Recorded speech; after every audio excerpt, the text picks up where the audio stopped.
ವಿಷ ಕೊಡಿ ಸಾಯ್ತೇನೆ ಎಂದಿದ್ದ ದರ್ಶನ್ಗೆ ಕೊಂಚ ರಿಲೀಫ್ ಸಿಕ್ಕಿದೆ. ಕೊಲೆ ಆರೋಪಿ ದರ್ಶನ್ಗೆ ಕನಿಷ್ಠ ಸೌಲಭ್ಯ ನೀಡಲು ಕೋರ್ಟ್ ಆದೇಶವನ್ನ ಕೊಟ್ಟಿದೆ. ಜೈಲಿನ ನಿಯಮದಂತೆ ದರ್ಶನ್ಗೆ ಕನಿಷ್ಠ ಸೌಲಭ್ಯ ನೀಡೋದಕ್ಕೆ ಅನುಮತಿ ಸಿಕ್ಕಿದೆ.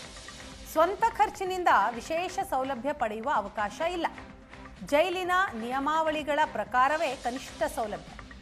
64ನೇ ಸೆಷನ್ಸ್ ಕೋರ್ಟ್ ನ್ಯಾಯಾಧೀಶ IP ನಾಯ್ಕ್ ಆದೇಶವನ್ನು ಕೊಟ್ಟಿದ್ದಾರೆ. ಬೆಳಗ್ಗೆ ಕೋರ್ಟ್ನಲ್ಲಿ ವಿಷ ಕೊಡಿ ಅಂತ ನ್ಯಾಯಾಧೀಶರ ಎದುರು ಕೇಳಿದ್ದಂತಹ ದರ್ಶನ್, ನನಗೆ ಬದುಕೋದಕ್ಕಾಗ್ತಾ ಇಲ್ಲ, ವಿಷ ಕೊಡುವಂತೆ ಆದೇಶ ಮಾಡಿ ಅಂತ ಕಣ್ಣೀರು ಹಾಕಿದ್ರು.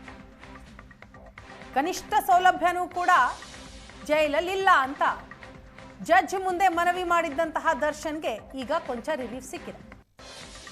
ಕೊಲೆ ಆರೋಪಿ ದರ್ಶನ್ಗೆ ಕನಿಷ್ಠ ಸೌಲಭ್ಯ ನೀಡುವಂತೆ ಕೋರ್ಟ್ ಆದೇಶ ಕೊಟ್ಟಿದೆ. ಜೈಲಿನ ಮ್ಯಾನ್ಯುವಲ್ ಪ್ರಕಾರವೇ ದರ್ಶನ್ಗೆ ಕನಿಷ್ಠ ಸೌಲಭ್ಯ ಸಿಗುತ್ತೆ. ಹಾಗಾದ್ರೆ ಕನಿಷ್ಠ ಸೌಲಭ್ಯ ಅಂತಂದ್ರೆ ಏನು, ಏನೆಲ್ಲ ಸಿಗುತ್ತೆ ನೋಡ್ತಾ ಹೋಗುತ್ತಾರೆ. 5 ಜೊತೆ ಬಟ್ಟೆ ಇಟ್ಕೊಳ್ಳೋದಕ್ಕೆ ಅವಕಾಶವನ್ನ ಕೊಟ್ಟಿದೆ ಕೋರ್ಟ್.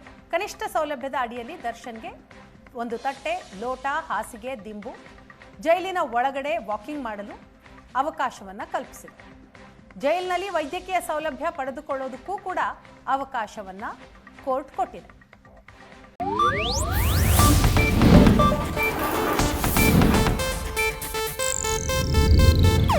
ಇದು ಏಷ್ಯಾನೆಟ್ ನ್ಯೂಸ್ ನೆಟ್ವರ್ಕ್ ಪ್ರಸ್ತುತಿ.